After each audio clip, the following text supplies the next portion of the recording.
Hello, everyone. Welcome to our Lunch and Learn here on Wednesday. This is Michael with Third Eye Mind Yoga and Meditation Studio here in Rowlett, Texas, on the banks of Lake Ray Hubbard. Today, we are joining you with a exciting outdoor Lunch and Learn in keeping with the theme of our session today. We're talking about sun salutations. First off, thank you for being here. You could be doing a whole lot of things, but sharing time with us to learn about something that might benefit you is always a good thing. So kudos to you. And if you're familiar with sun salutations, that's fantastic. If you're not, that is also fantastic.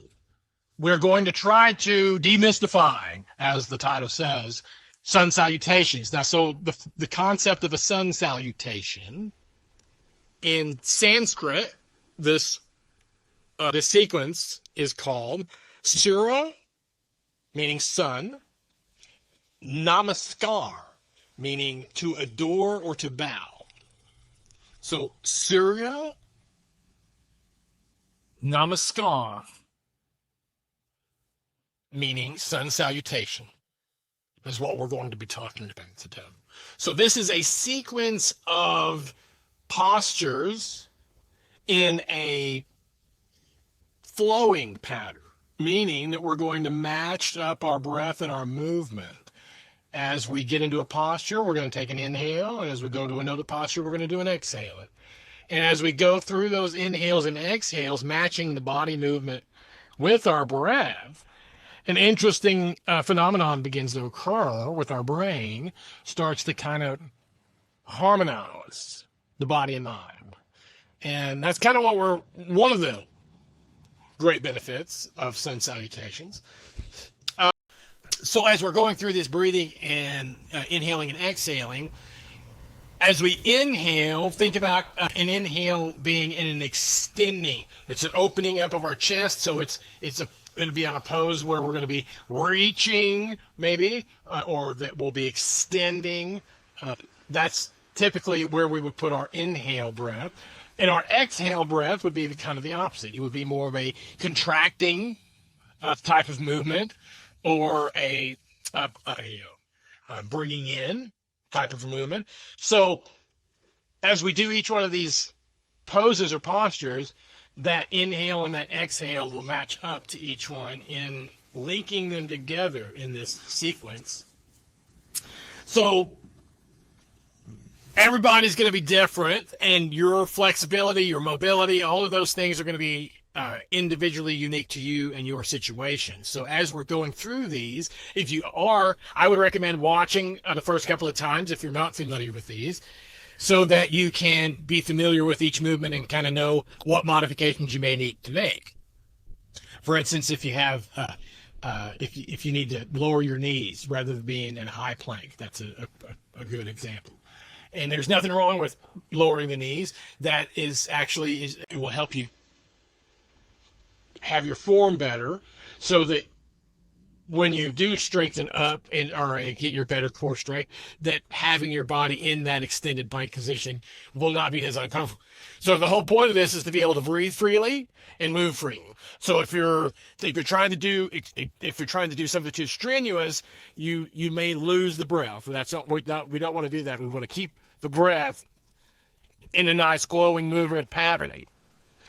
So trying to keep ourselves in a modified posture is perfectly fine. Actually, will help benefit.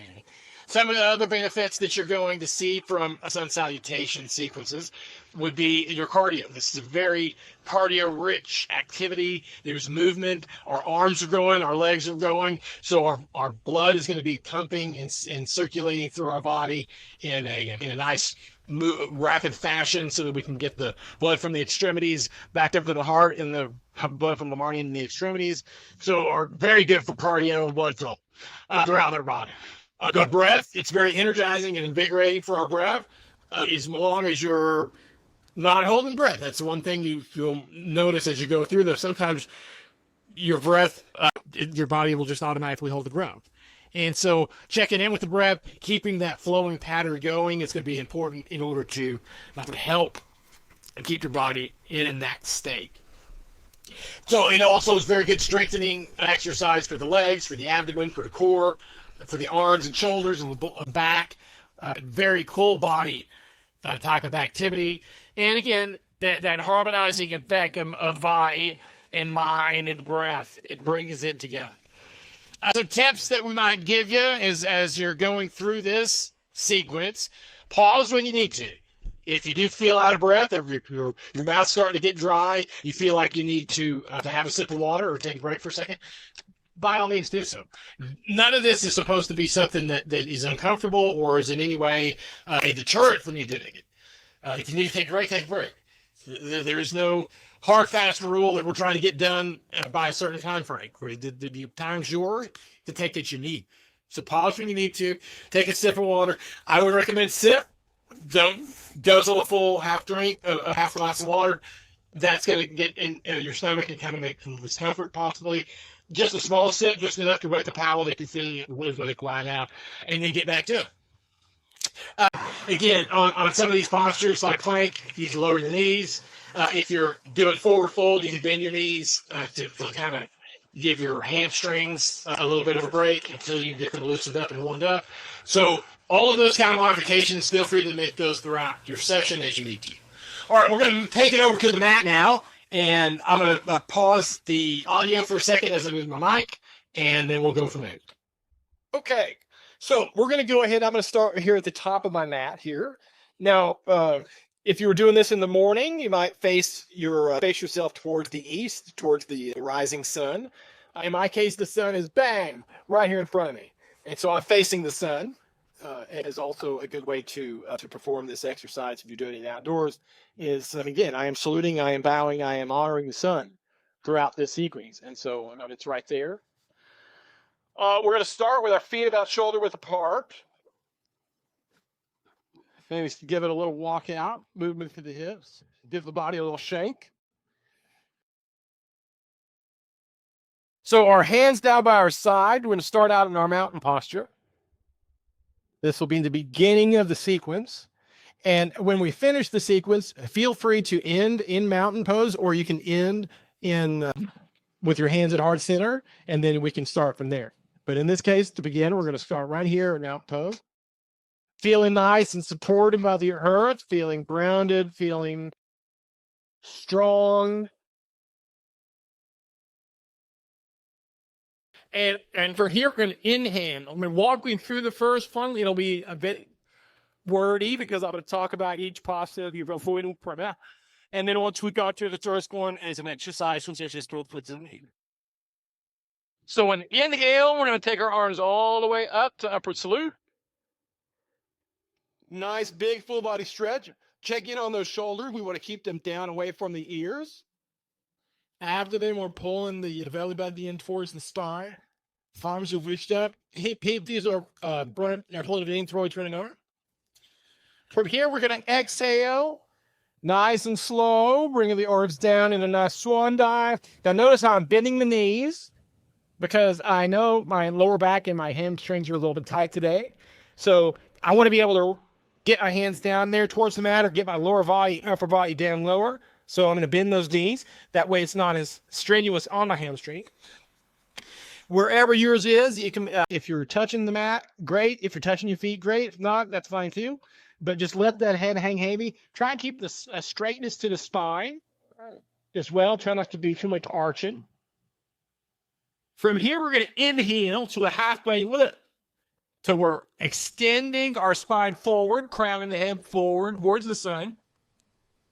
Supporting our upper body on our shins more. You can have the arms going back to give yourself a little bit more force strength, bringing that abdomen in tight to the spine.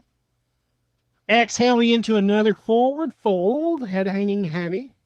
Hands are going to plant. We're going to inhale and take our feet back to a high plank. Elbows are pointing forward. Fingers are splayed out. Hips along the shoulder. And from here, we're going to exhale as we keeping the elbows in tight to the never lining, lowering down to the mat with our exhale. And from here, you have two choices. You can do a baby cobra, which is just bringing our upper body up, top of the feet or into the mat, pressing down, or we can press up into an up dog, top of the feet on mat, arms extended, thighs stretching forward and back. And then we'll exhale back to the mat, tucking our toes. On an inhale, we'll take those hips up and walk out the business. Knees can be bent here, perk the thigh also. Your first downward dog, you come in walking out. Walk those knees out, back core, and cream. From here, we will exhale, walking ourselves up into a forward fold again. Letting the head hang heavy. Inhale brings us all the way up. Arms up overhead to our upper salute. Nice big stretch. Bringing the hands together, we can exhale to pocket center, or we can exhale half to mat. Okay, so I'm going to just bring it to heart center. And that would be the one full sequence of our sun salutation. So now I'm just going to take it breath to movement through each posture and go through the following wall. We'll go through about 4 or 5 of these. Inhale, arms up. Exhale, fold forward. Inhale, half lip. Exhale, pull forward. Inhale, stepping up. Exhale to mat. Inhale, grasping mat. And exhaling to the mat. Inhale, downward dog. Exhale, forward fold. Inhale, rising up. Exhaling, hands to heart. Pausing for a breath.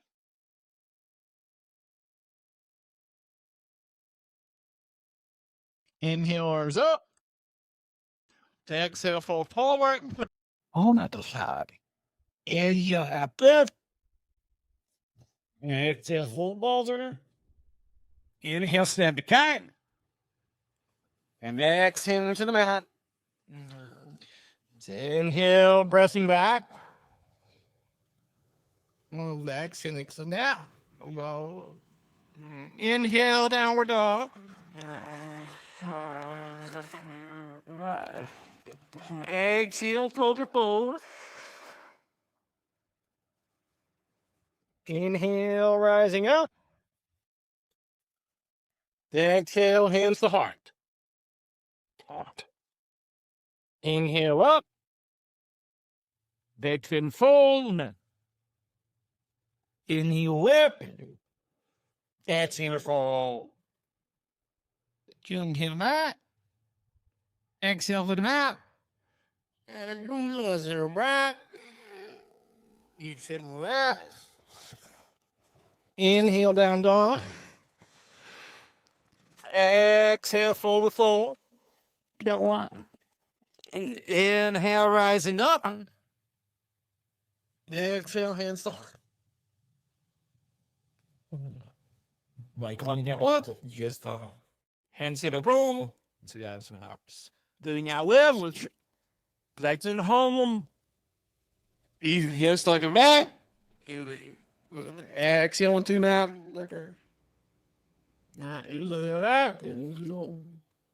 Exhale, inhale, down gone.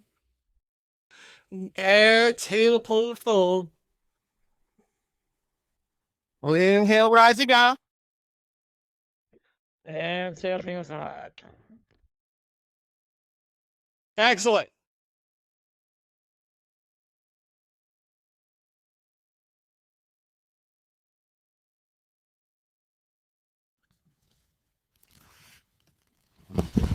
All right, y'all. Well, I hope that was a pretty basic way to go through it. I hope it worked out and you were able to see the difference with the different movements and how the breaths match up to each one. A couple of things as you're going through it. I try to alternate. So, for instance, on the stepping back, I'll try to step back with the left, and then on the next one, I'll try to step back with the right. Things like that, I kind of break it up into where it's not so, the automaticity is not there. So that you're actually, it should be, you want to be present. That's where the matching of the breath and movement, but don't get lost in the meditative, just kind of flow of it.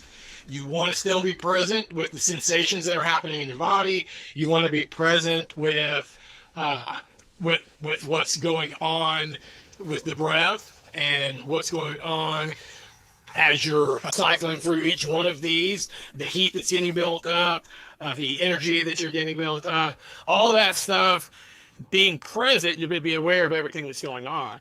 If you kind of are listening to music and kind of get lost in the flow of it, it's still completely beneficial as an exercise, but there's still some things about it that you may be missing out on, particularly being in touch with the body and how it's feeling as far as like hydration and if you get too tired. So you can go through and do a lot of these, and it can be too much. The shoulders in particular, the transition from high to low plank, the transition to an up dog, into a down dog. Though all of those, if you're not doing it properly, if you're trying to rush through it, you can cause yourself some injury. So make sure you get nice and slow. It shouldn't be a race. It should. You're going to get some cardio out of it. You don't have to try to do it fast. So that's about it for this session. I think. I hope you've enjoyed our section on sun salutations. Now, obviously, there are many other modifications you can do to sun salutations. There's some salutations B's and C's, and there's other personal modifications that you can make in them. And those are going to be fun to explore now that you've gotten a little bit of a understanding of what sun salutations are from just the general perspective. If you like what you heard, or if you learned anything, click the like button. If you think you know somebody who might benefit from this also, feel free to share it. And if you want to check out any of the others, feel free to go back. Our schedule can be found at 3rdi.space. Just type that in your browser, 3rdi.space. That'll take you right to our current schedule. You can see all this classes and stuff that we've got on there now. We do have a full moon event coming out next week on Tuesday. Feel free to sign up for that. There are some spots available that we have out here on the patio after the sunsets and moon's rising. We have nice journaling exercises that we do, some nice stretching, and then a beautiful sound session at the end for sustainable ocean runs, interviews, all kinds of things. So that is on next Tuesday. So feel free to go to the schedule and check that out. And if you're curious about any of our membership, we currently have a mastermind membership application available. If you're interested, you can send me a message and I'll send you the application. Other than that, thanks a lot for being here. I hope your rest of your week is wonderful, and may the light in you go forward and shine in this world, friends. Namaste.